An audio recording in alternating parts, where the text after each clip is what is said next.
Hello, I'm Xander Freeman, market analyst for Call Center Helper, and I'm delighted to invite you to join us today for our latest webinar, Improving Contact Center Efficiency.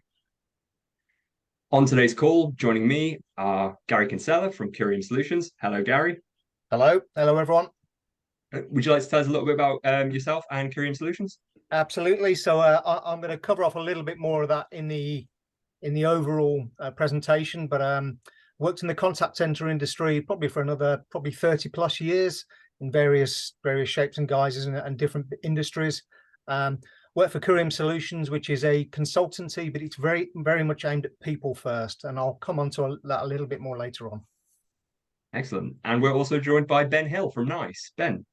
Good afternoon, everybody. Yeah, Ben Hill, NICE CX1, and I'm part of the digital sales team here as part of the digital specialist team at NICE. We are a single cloud CCaaS and digital platform that is really in the market of delighting customers with awesome experiences, removing silos and creating seamless experiences across the journey.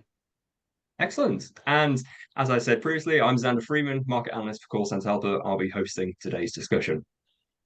Now, just a little bit of housekeeping to begin today.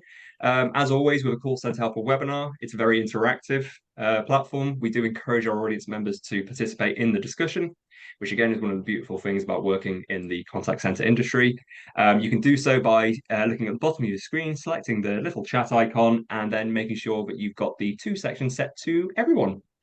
Like I say, as always with today, we do like discussion from the audience, so please feel free to get involved there. As always, again, replay and slides will be made available later at the URL you can see on screen now. And we will also have slides available from Gary and Ben available there as well. We do offer, again, as usual, a gift card for the best tip. You can get involved with that by entering in our chat as we're going through Gary and Ben's presentations today around this topic of contact center efficiencies. You can do so by putting #question or #tip. And again, there will be a gift card available for the best tip or question. So just to kick us off today, we're going to be starting with a small poll. Let me just get that loaded up from our side now. There we go. That is launched. So how much pressure are you feeling to drive efficiencies in your contact center? Strong amount of pressure, some pressure, or weak or no pressure? Ben, what do you expect to see in this today? Yeah, I think there'll be a big focus on, I don't want to influence people's answers in terms of how we can leverage technology to save time and money whilst enhancing that experience for agents and customers, so across the board. Yeah, I'd agree with that. Gary, yourself? Yeah, some of what Ben said as well. I think particularly around this time of year, which is always budget time, there'll always be a strong focus on resource and how we can do more with less or the same. So I expect AI to play a part in that as well. Yeah, 100%. And I think ultimately, if you're joining this webinar, you should be feeling some pressure around contact center efficiency. Right, there we go. Let's look at the results. And let me share that with the team. Yep, exactly as expected. Around 80% of people polled there suggested a strong pressure to achieve contact center efficiency. Gary, I think you hit the nail on the head as well. We're in budget time. It is, if there is any point in the year you are going to be feeling this, it is now.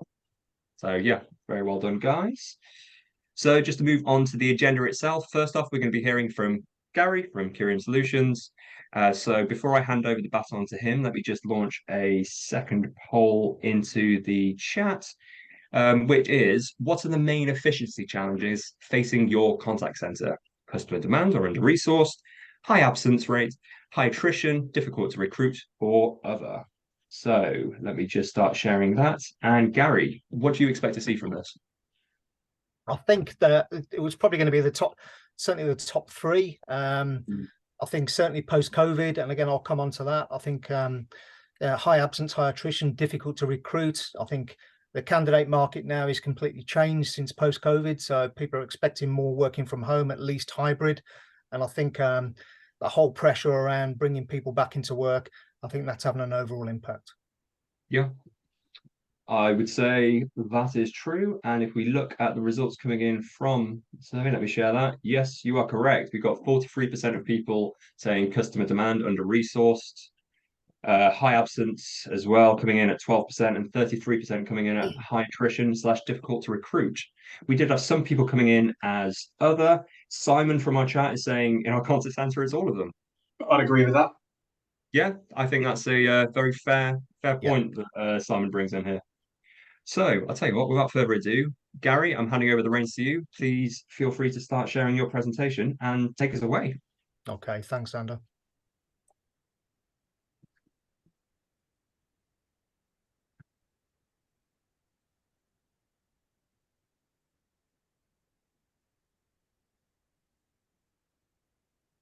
It's all right. I'm still trying to find it now. For some reason, it's disappeared. All right. It's the joys of a live webinar. Yeah, absolutely. Right.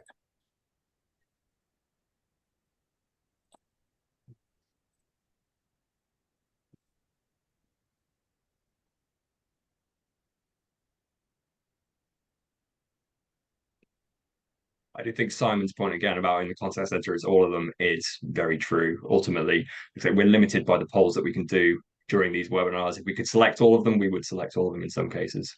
So yeah, it's a very good point from Simon there in the chat. Right, gotcha.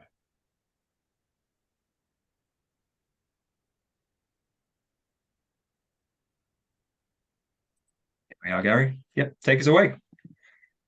Okay, I'm just waiting for this to catch up. Okay, there we are. Okay, so this is a huge topic of focus. But before I start to jump into, what contact center efficiency is about, this should just give you a bit of a flavor of the different locations where I've worked, but also the different industries and different businesses that I've worked with as well. The majority of these are within a contact center environment. I've been lucky enough, and some might say unlucky, but I started off on the phones, and I think many of you on the call will have been in a very similar situation. I think it's a great grounding to understand how contact centers work, some of the pitfalls, some of the things that really work. I've also then done a number of different roles within the contact center industry, team manager, contact center manager, head of, up to director level, resource planning manager. So I understand some of the challenges, and it is a difficult role to be able to balance everything. So what do I do now? So I'm lucky enough now to work in a company called Curium Solutions. So these are a people-first management consultancy. So there'll be a bit of a theme as I start to go through some of the slides here in terms of a lot of the people focused, where they're the utmost, most important people in the whole of the industry. They're the ones that deal day in, day out with our customers. They are our experts. Okay, so what is efficiency in a contact center? Depending on what role you do, there's lots of descriptions of what efficiency is. I was chatting to a colleague the other day about this. We had a really good conversation, but efficiency to me is making sure that you've got all the juggling balls up in the air, making sure that this isn't just about being productive, making sure that agents are answering as many calls or web chats as possible. This is making sure that you're balancing your resource properly. So it's a lot of the time, it's making sure you've got the right people with the right skills at the right time to answer the right type of service for that customer in a quality way. So what does the right people mean? So this isn't just about skill set. This is about creating that culture, that environment where you've got the right people that actually it's a 360 way in terms of communication. You're listening and talking to your colleagues all the time, how you can improve that colleague and customer experience. If you start to crack that, you're on to a good start for the rest of running efficiency. There's a lot to think about. No matter what role you're doing within a contact center, you've got all of these words to balance. You've got your boss, whoever your boss is. They'll be talking about all of these things, which are all really, really important. So how do you manage it? Okay. As we come on to the benefits of what a contact center is.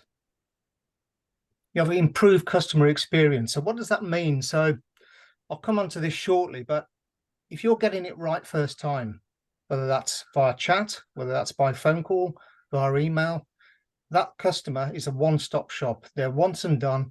They will be happy with the overall experience.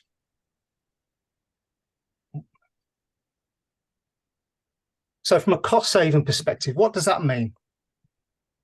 So from a cost-saving, we've got to be very careful within the contact center industry. Finance director, as I mentioned earlier, this time of year, it's really, really important. They want to squeeze budgets. Budgets generally get squeezed every year, year on year, and they're always looking for savings within your area. Often they will look at your area first before any other function in your business because you've got the highest headcount. And it will be really easy to say, I'd like you to shave 10% off your headcount. Now, what would that mean? Now, you have to be really, really careful here, because the easiest answer, and I know Ben will come on to this from an AI perspective in terms of technology, you've got to be really careful to make sure that you're not shaving headcount off just for the sake of giving up budget.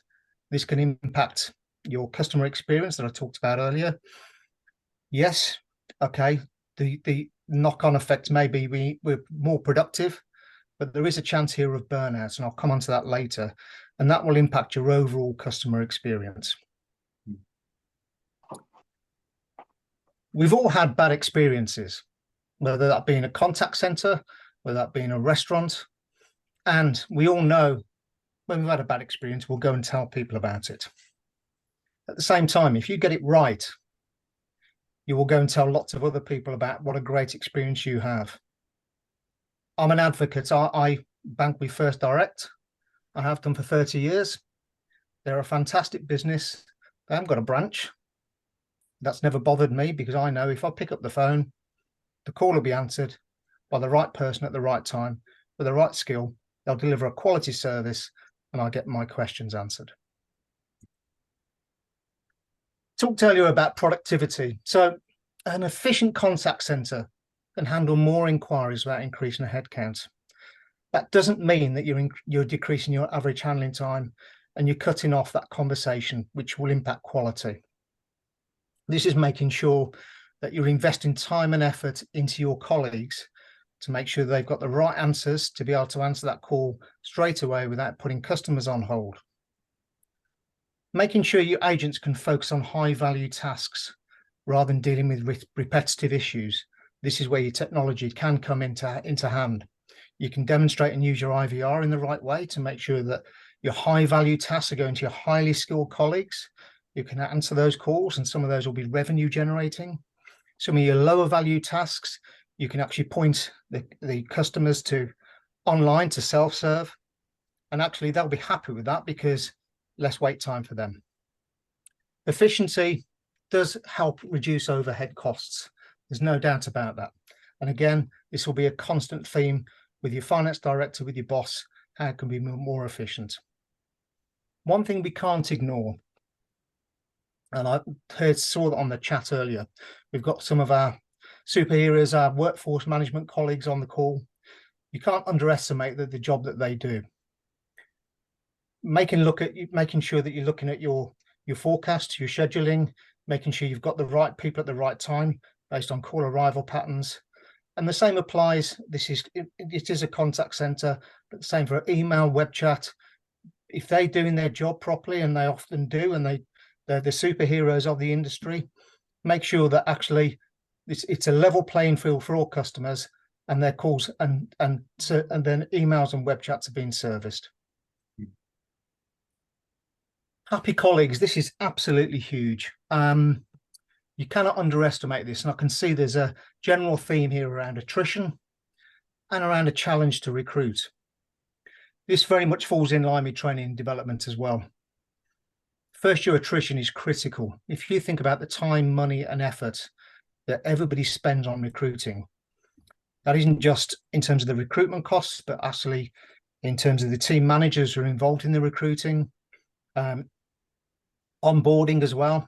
If you do not get your first year attrition right, you're often repeating the same mistakes over and over again. This will result in increased stress for your agents, because you're constantly recruiting new people with higher average handling time. It will take a while for them to be as productive as your longer established colleagues. Watch your occupancy levels. I think this is really, really important. I'll come on to that shortly on the next slide, but making sure that your occupancy levels are at a certain level where actually your colleagues can have a rest in between calls. That it really is important. This isn't a case of call after call after call, because that will impact stress, and actually you'll see a result in increase in absence as well. Opportunities for skill development and career growth, and this comes on to training development as well. We all love this industry. We want to see an opportunity where agents are seeing contact centers as careers, not just a stopgap. That's down to all of us, to invest that time to make sure they're enjoying their role and they will stay. I'm not going to harp on about this too much because that's why Ben's here, but it's really, really important, more now than ever, that you're investing in the right tools and technology. But there is a word of caution on that. You cannot underestimate, by getting it right first time with your colleagues, the impact that will have on technology. You can have the best technology in the world, unless you create the right culture, morale, and environment, no technology will solve some of your challenges. Okay, so what are some of the key metrics? I'm focusing on some of the contact center, particularly the voice metrics, but the same principle applies for web chat and email as well. I'm not going to read these out for word, but these are all really, really important, particularly from a workforce planning perspective.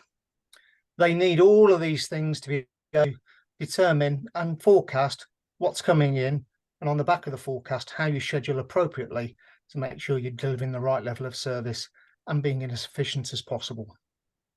On the far right-hand side, those are the real-time stuff. That's the stuff that you can put your finger on the pulse on a day-to-day basis to see how well are we doing, and that will tell you. Then we come on to occupancy. And again, I talked about that earlier. Occupancy is making sure that you're delivering the right level of service, but you also, on the back of that, you've got some availability where you're giving your agents a bit of a breather to have a chat with their colleagues next to them before they're ready for the next call. On a larger contact center, you're looking around 85, 90%. I wouldn't go any higher than that, because that's where you can impact burnout, and then you'll start to feel it after that. And much lower then for smaller ones. And generally with a much smaller contact center, you can probably, particularly on a 9 to 5 hours, you can probably run that on spreadsheets rather than an expensive WFM solution. So best practices. What can we do to make sure that we're as efficient as we can be? Call routing and distribution, I've talked about that earlier.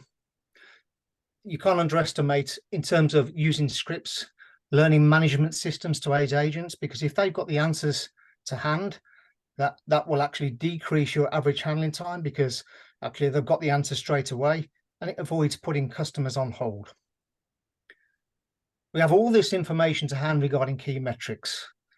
It's important that you look at them and you use them. If you don't do that, what's the point in having them? So when you have these daily dashboards, it's down to all of us to review those dashboards to make sure we're arriving at the right decisions to drive efficiency. Workforce management, I think I've called them superheroes enough, but they really do their job and they're worth their weight in gold. Training and development, we cannot underestimate, by investing the time, money and effort into our colleagues. What we get is payback as well. They will stay, attrition will drop, absence will drop because they feel like they've got a career. And actually that gives us the opportunity then to be curious and ask questions. They are the experts, so they will be able to feed into streamlining processes. And also on the back of that, then, if we are being as efficient as we can be by being curious and asking those questions, then the redundancy challenge falls away, because finance directors will be happy because then we can demonstrate. Oh, I believe we've just lost Gary there. Can anyone else confirm that we've lost Gary? Yeah, we can confirm. Yes. Okay. Well, again, this is the joys of a live webinar. Let me just see what we can do here whilst we try and reconnect with Gary.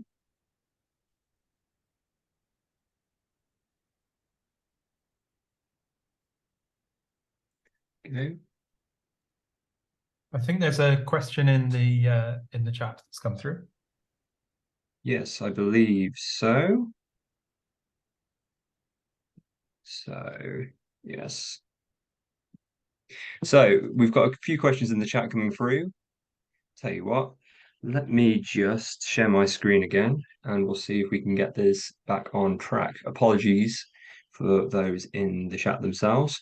So whilst we're waiting for Gary to reconnect, let's look through some of the questions and tips that have come in during his presentation. So a question from Becky coming in. What advice would you give where attrition levels are low and you have lots of tenure within teams, but actually the demands, core knowledge and skill set of the role have increased? The experience those advisors bring to the team is fantastic, but how would you approach bringing in these new techs and efficiencies? Well, mentioning new techs and efficiencies, Ben, not to spoil anything from your side, but is there anything you can contribute to this?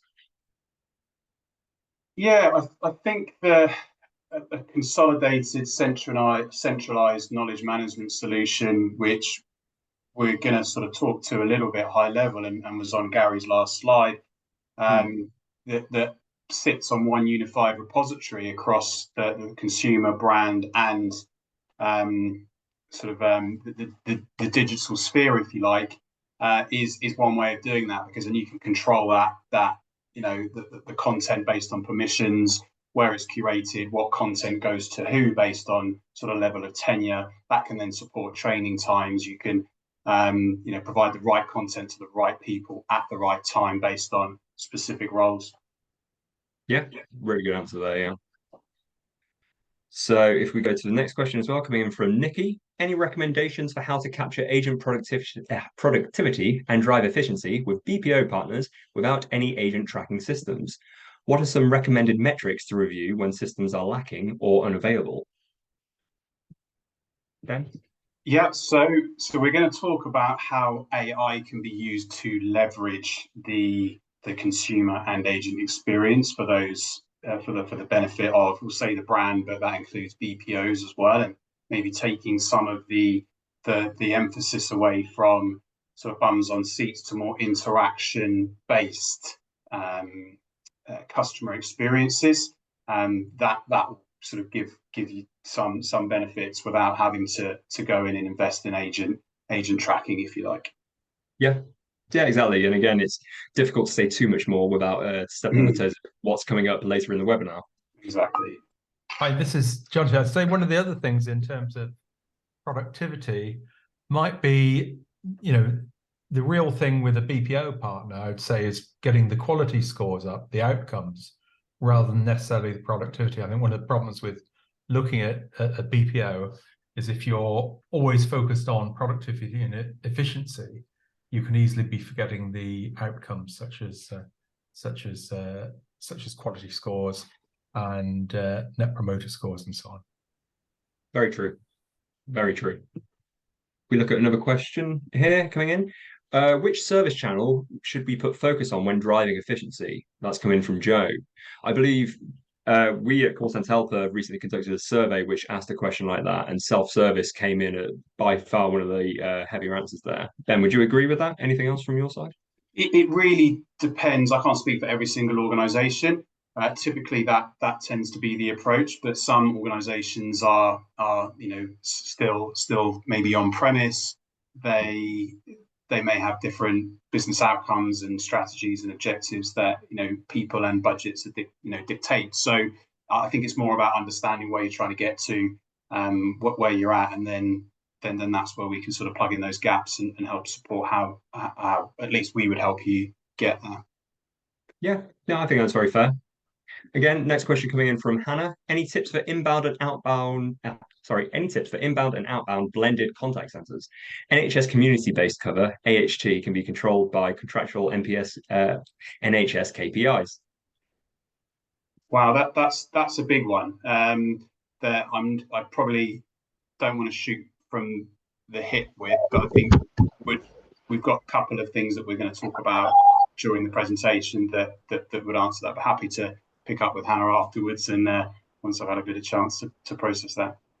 Absolutely. And I believe we've got a tip coming in now. So that slide reminded me whenever we are working on any kind of tech upgrade or enhancement to the call center operations, stakeholders at every level need to be involved. You need those at the front lines involved. They know more about the system and how it works for customers better than most. Many times I've seen those on the phone just completely left out. I think that's a very great point. And again, so important. You need the people in the trenches, so to speak, to weigh in on these decisions. I think it goes back to what I said earlier, sort of the golden thread. If the organisation is aligned in terms of what they're trying to achieve, then every person in that process at every single level is aligned to that single goal, and that will help speed up that process to efficiency. Yeah, I think so. Absolutely. Gary, I believe you are back. Can you confirm? I am back. My video isn't. That's fine. I'll tell you what, if I stop sharing here, do you want to start sharing again and take us from there? Yeah, absolutely. There we go. Here we go. Apologies again for those involved. But once more, a live webinar comes with its own set of complications sometimes. Okay.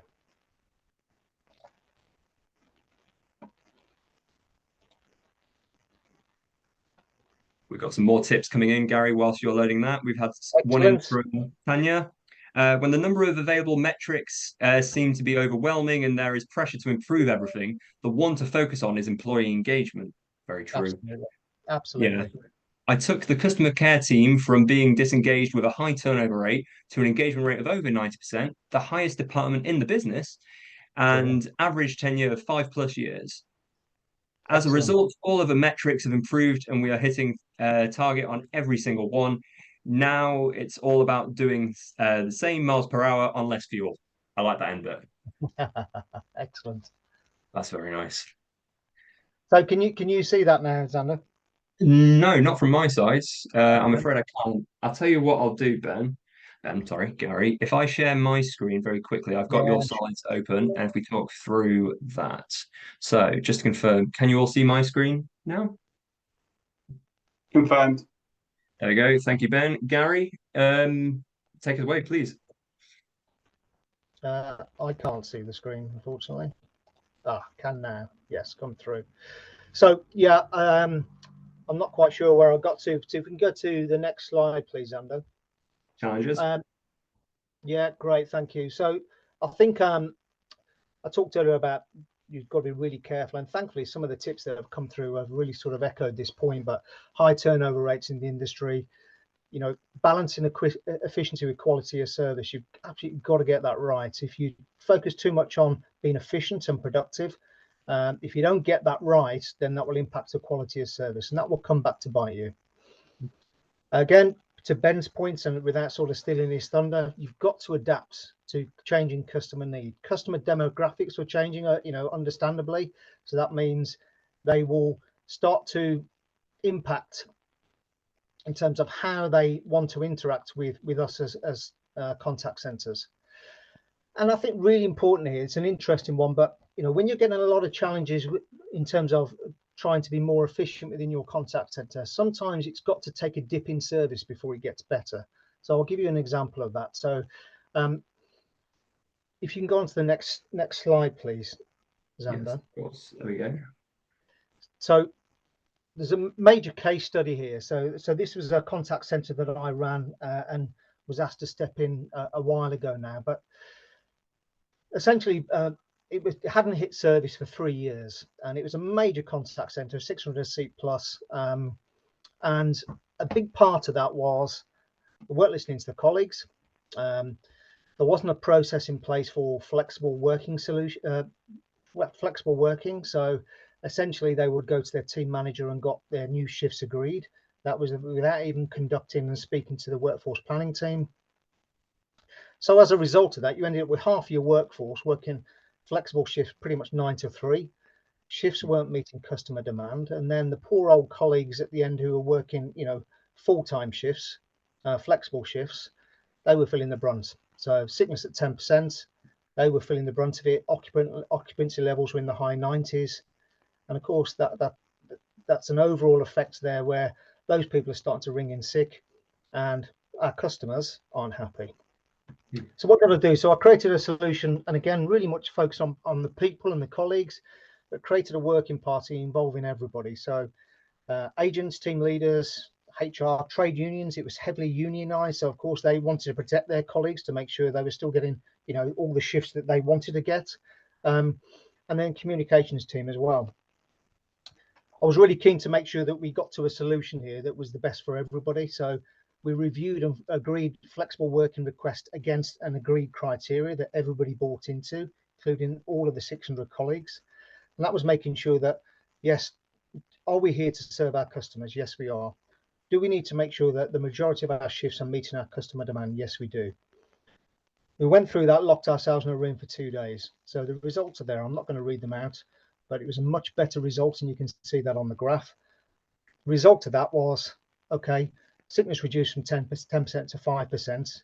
The one thing in there that people will probably ask me is how many people left as on the back of that. 2 people out of 300. So ultimately, you've got colleagues that are happier, absence has dropped, and then importantly then for the business, because we're answering the right calls, additional revenue of £500,000 due to calls answered. Very impressive. Very impressive. Well, thank you, Gary. If I stop showing that screen and start showing the other. Now, obviously, I know we were slightly off skew there. However, I think we've gone through the question and tips from the audience for that part of the presentation. Gary, thank you so much for delivering it. Thank you, and apologies for technology. It's always here to let us down, isn't it, Ben? Yeah, can't be helped sometimes. Exactly. We all we're around technology every day. We know what can happen there. But apart from our technology, of course, that doesn't break. Oh, exactly. We'd never say that. So if we look at the agenda again, Ben, you're going to be starting on your presentation in a moment. But again, like Gary, I know you have a quick poll before we get started. So here we are. Let me launch that into the audience. So are you being asked to accelerate your AI initiatives? If so, why? And we've got yes, cost and productivity savings. Yes, improved customer experiences. Yes, improved employee engagement, or no. Ben, what do you expect to see out of this? Yeah, bit of a politician's answer, but all three, I think.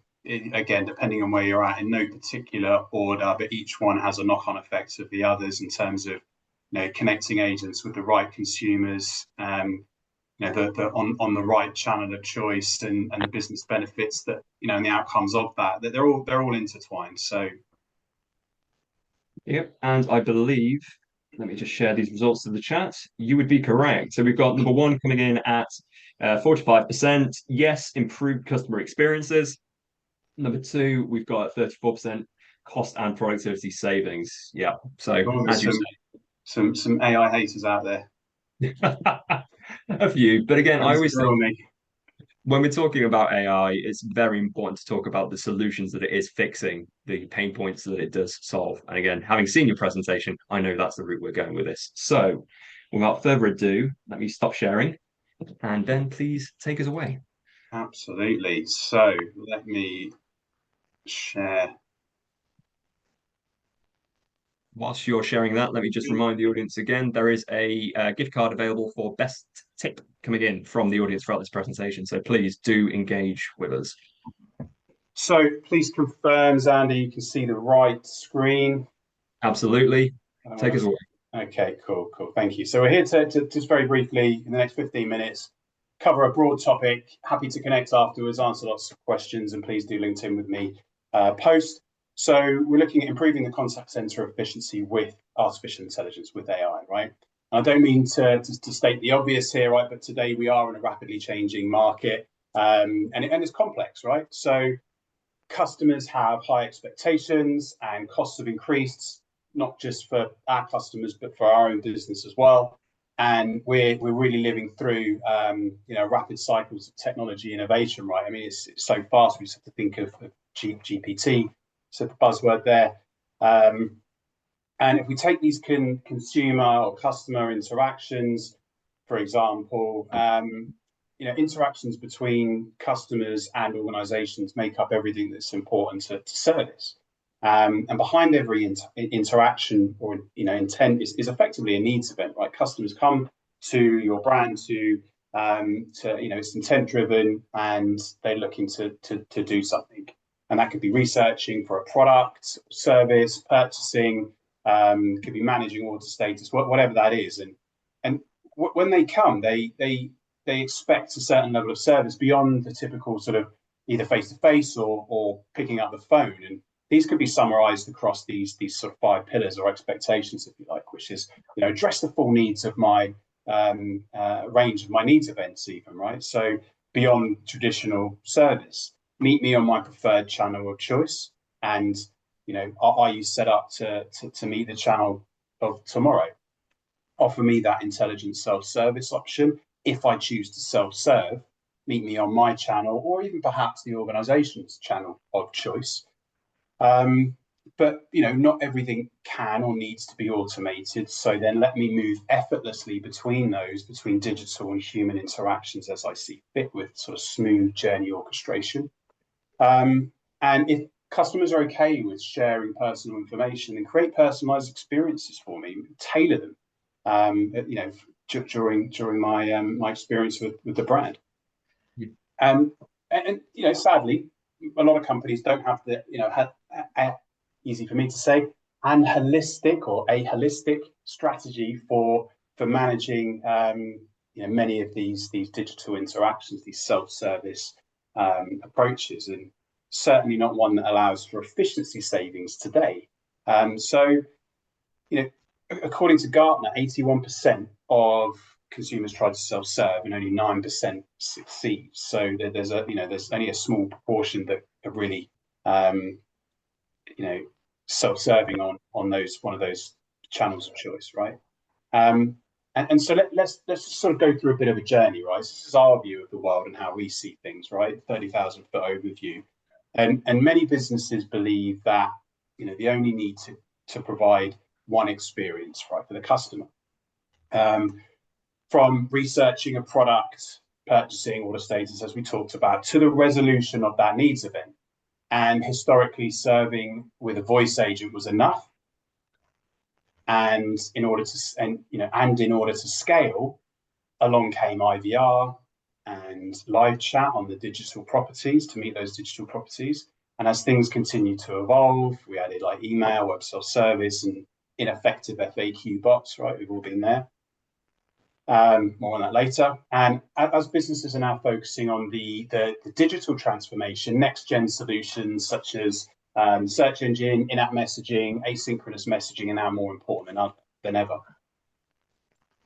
And while this has been going on, it somewhat addresses the consumer experience, we'd all agree, but can ignore the agent experience and what their requirements are. And agents, they require fair evaluations and flexible scheduling, answers to questions, and fair coaching in order to provide an optimal customer experience. And to address these requirements, a wide array of point solutions have been added, like case management, AI, CRMs, you name it, to try and sort of loosely bring these together. But then, with all of that, the most important group, the business, with its objectives, are secondary, if not sort of forgotten altogether. And so the need to improve satisfaction, while at the same time improving, the acquisition and retention of both consumers and colleagues is critical, right? Especially given the heightened focus on efficiency. And so to try and deal with this increasingly complex, all the increase in complexity, brands have been sort of found themselves continually adding more and more solutions, and they're separate and siloed and different invoices, clouds, and teams. And the result is a disjointed and loosely tied together stack of technologies, which we would call a Frankenstack, right? So no brand has really set out to build this. It's just a result of point solutions and point decisions. And And it's, in our view, our answer to the problem is to provide one complete, comprehensive platform that's built around 5 foundational needs to provide truly fluent journeys that sit all on one platform and address the consumer, the agent or colleague, and the brand experience. That sits on one unified data layer that allows for the orchestrated use of that data and natively embedded with the world's only customer service built AI. And whilst we've done that, underneath each of those pillars is varied products that help address those specific requirements. And I think it's important to note that, hey, you don't have to lift and shift all at once based on where you're at in your digital maturity and your business strategy, and respecting current investments as well. It's a case of, okay, well, let's enhance your existing infrastructure. Let's start where you're at and allow you to transition over time. But all of those are empowered by AI. And whilst everyone's talking about AI, they're also talking about bots as well, when it comes to delivering business outcomes and driving down that cost to serve. Okay, so they also want to realize those operational benefits. So when we're talking about that 81% that want to self-serve, we need to be able to meet them where they're at and be there, address that needs event, but on that channel of choice. And so these solutions all help underpin the foundations of AI.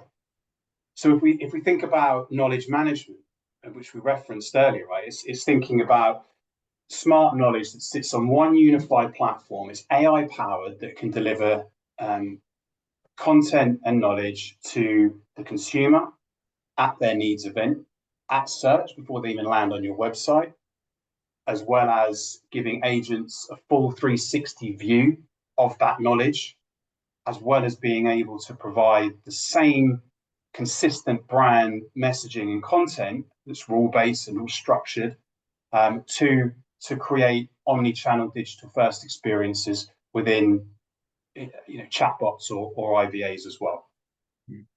Targeted engagement. So a knowledge, just taking a step back, we'll go on to it in a moment, but really does underpin any bot strategy. You're setting yourself up to fail if not. You need that central corpus, single source of truth, right? That brand knowledge. So targeted engagement, so proactive guidance that can leverage knowledge. It can leverage videos, rich content, links, whatever, that engages people across various stages of the sales funnel to remove friction and create seamless experiences based on varied triggers, dwell time. It could be people struggling with a promo code or even to log in, but just creating those seamless experiences, targeted as well. So you're only seeing the relevant content or help when you need it. Digital channels, meet people on their channel of choice, expand to asynchronous channels, which has all the benefits. Social channels, to remove the pressure of voice and email, which is really like sort of long SLAs to sort of bring those wait times down and increase efficiencies internally and create better experiences. And then when we think about bots as well, we think bots should be at the start of every conversation. So it could be a simple IVA FAQ bot, simple FAQ bot, or a more intelligent virtual agent that sits inside of voice or digital, right? So depending on where that strategy is, but we want to put a bot in front of that conversation because the bot can decide whether or not then to, it needs a human agent. Can it be automated, or can we contain it then in a digital channel and pass it through to WhatsApp? But then where more complex needs do exist, then let's pass it through to an agent if needed. So we can come back to bots and knowledge later. And I know that there'll be a piece where just very quickly people will be thinking, well, does that replace the agents? That's not the topic of today, but no, we can reallocate that resource to building more, creating more self-service experiences and looking at sort of driving adoption and writing scripts and things like that. So it's actually a benefit. So that brings us on to the role of AI in a successful digital strategy. So we talked about technology, but let's focus on AI. And for CEOs in the boardroom, the launch of ChatGPT and other advances in generative AI have really lit a fire, and there's a fear of missing out, right? So, we're really eager to, I think, understand the potential, enormous potential that AI holds, which has been around, but it's been around for a while. I think that, when we think of AI, there's new levels of productivity, new business models we can create, better experiences, workforce tools, and technology strategies. So for many of you on the call, the question is how can AI be leveraged to do more with less? So how can it be harnessed to save time and money whilst enhancing experiences for agents and customers? And thankfully, AI can do both.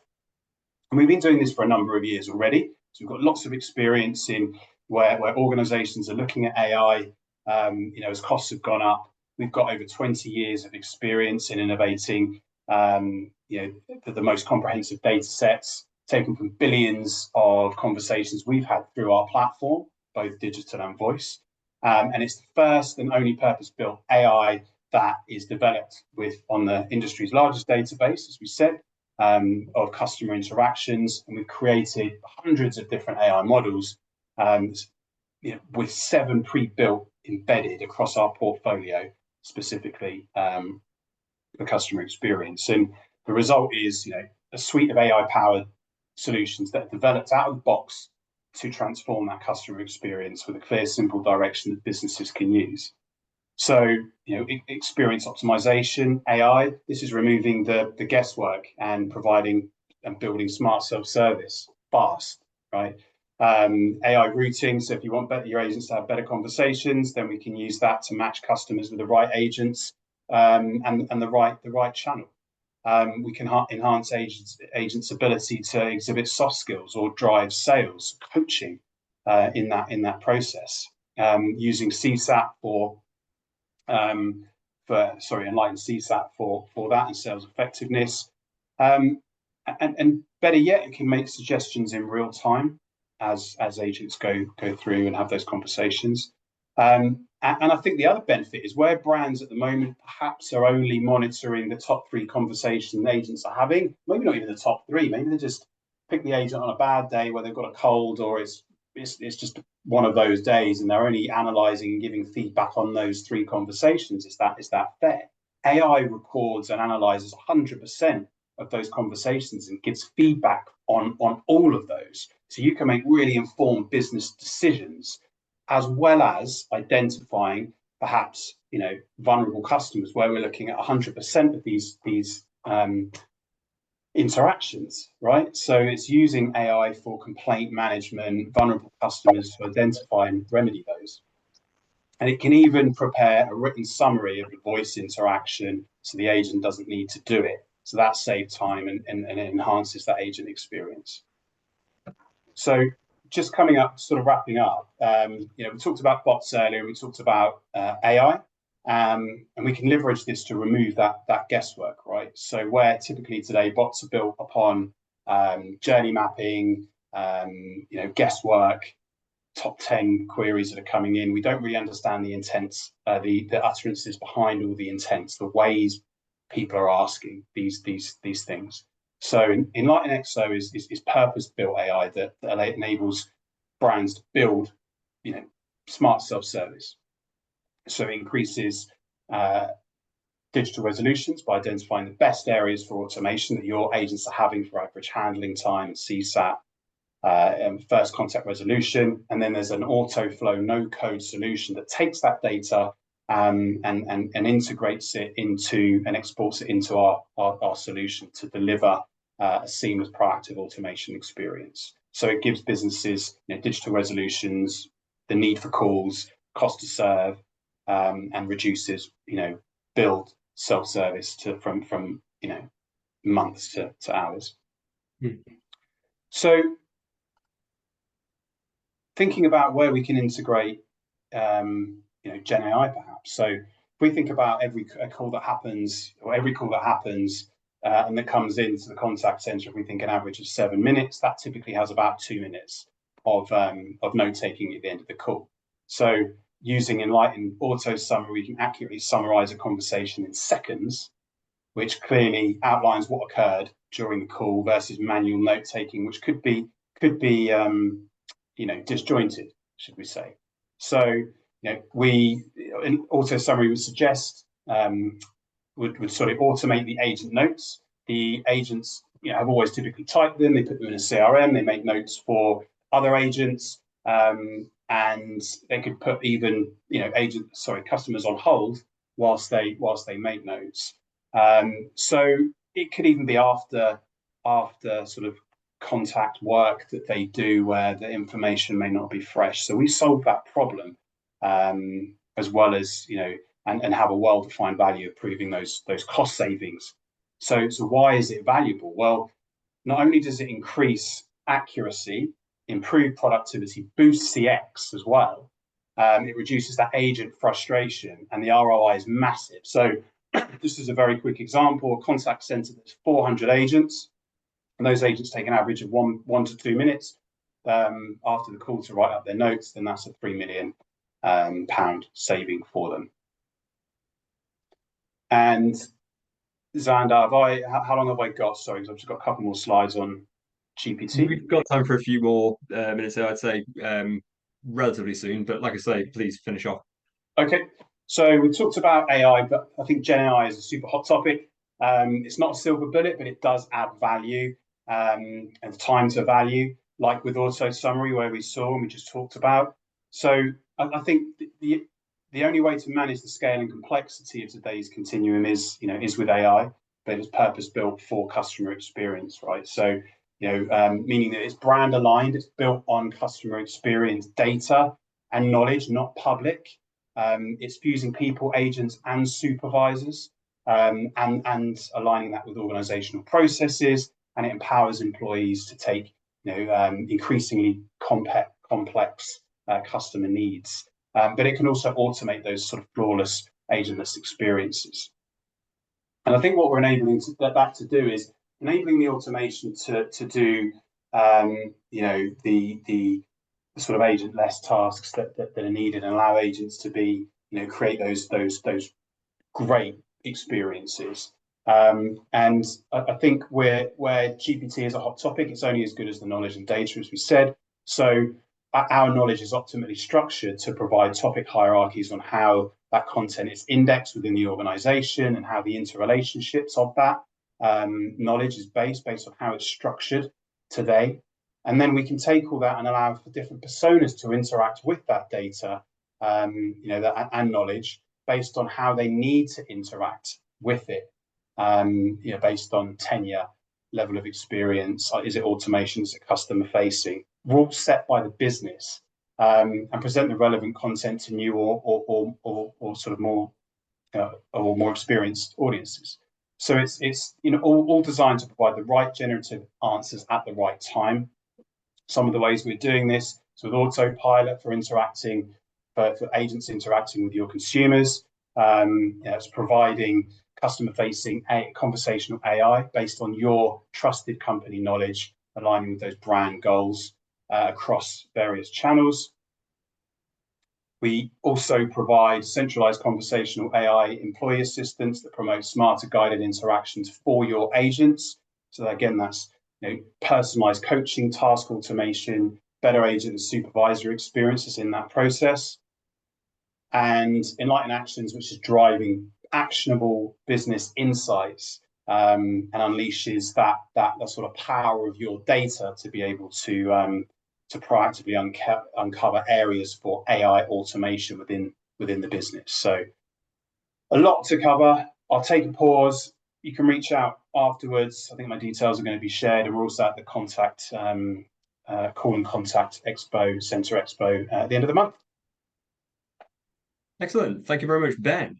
If you stop sharing your screen there, I'll launch the final poll of the day, which is: would you like a demonstration of the NICE solution? Some of the things that Ben has just touched on there.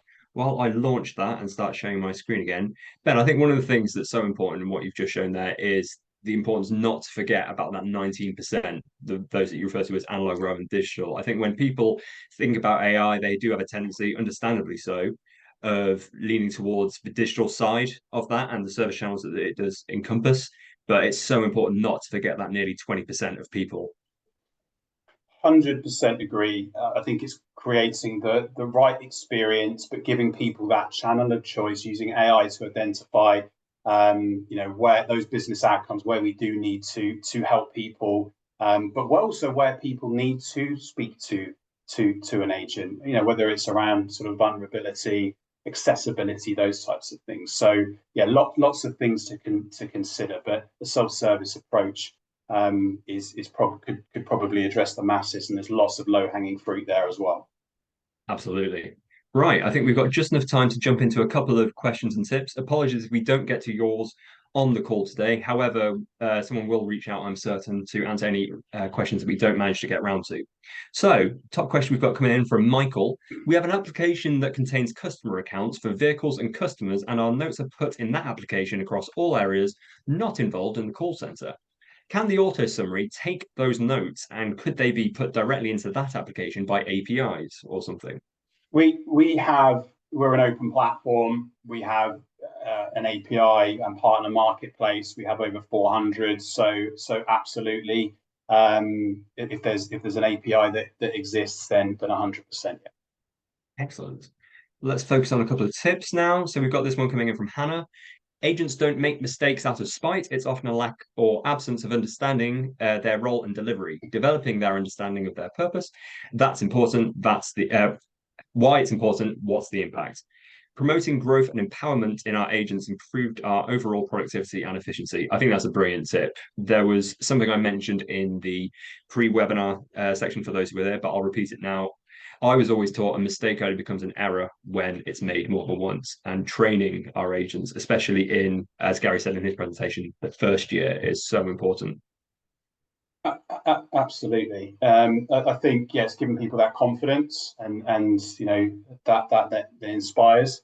So that could be just giving people access to the right content and knowing where to look, rather than sort of swiveling on the chair and looking elsewhere. So I totally agree with that.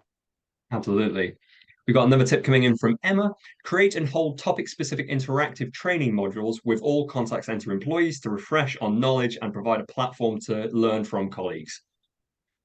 Yes, CX1 expert. It's always nice when you can weave it back into the product offering. Let me see. Here we go. Another tip coming from Matthew. The importance of the one-to-one time with reps cannot be lost with work from home employees. Find the time and let them know where they stand and how to move forward. Yeah, absolutely. I'm a work from home employee as well, so I totally understand the importance of that. Absolutely. So I think we've got just enough time to move on to the last bit. What did you like best about the webinar? Those in the chat, if you could just please put something in there. It's not an official poll. Like I say, we do a lot of these webinars. It's always great to hear from you, the audience. You make this possible. We'd love to hear from you about what you like best about the webinar today, just in 1 or 2 words. So whilst we're wrapping up, if you would like to do that, that would be very appreciated from all of us at Call Center Helper. Now, just before we officially wrap up, we've got time for the winning tip, which comes in from Rob.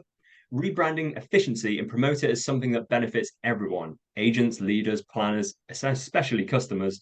It should be seen as a way to improve on, sorry, it should be seen as a way to improve how you deliver, not something designed to make cutbacks in any way.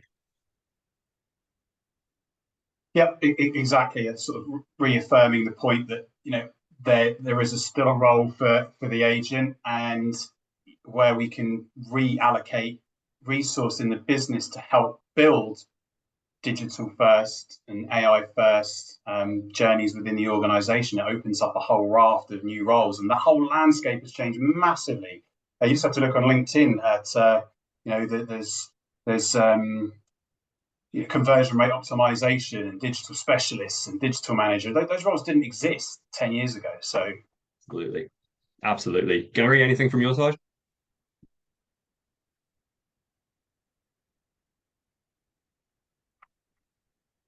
Sorry, I believe we've lost Gary again. Just to wrap up here today, you'll be receiving a survey after this webinar. It's 3 short questions. Like I say, very straightforward. It'll appear in your browser after we finish today's call. As always, replays and slides will be available on callcenterhelper.com afterwards. And then one final note from our side, 2024 webinars will be announced soon from Call Center Helper. Stay tuned to our website for those announcements. I think we've got just enough time today as we hit the top of the hour to say thanks to our speakers, Gary from Curium and Ben from NICE. Thank you. It was good. Thank you. Good time. Yeah, thanks. Thanks so much for joining us. And again, those of you in the audience, thank you for staying with us today. Apologies for the technical difficulties we experienced, but hopefully you've taken a lot from today. And there's lots of tips in the chat to get us started. Yes, from Call Center Helper, I've been Xander Freeman. Thank you so much for joining us today.